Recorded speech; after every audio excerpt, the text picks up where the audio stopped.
أعوذ بالله من الشيطان الرجيم. بسم الله الرحمن الرحيم. هل أتاك حديث الغاشية؟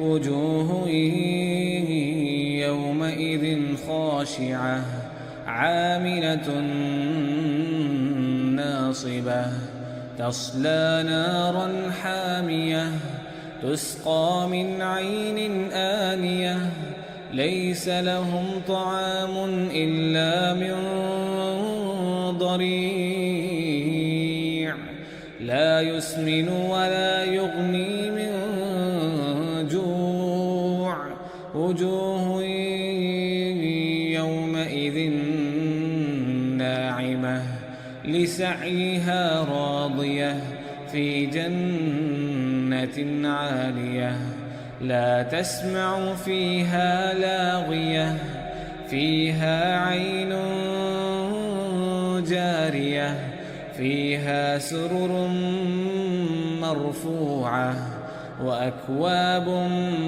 موضوعة ونمارق مصفوفة وزرابي مبثوثة أفلا ينظرون إلى الإبل كيف خلقت وإلى السماء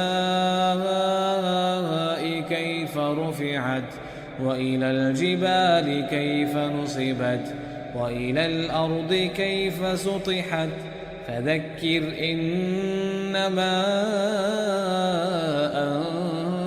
أنت مذكر لست عليهم بمسيطر إلا من تولى وكفر فيعذبه الله العذاب الأكبر إن إلينا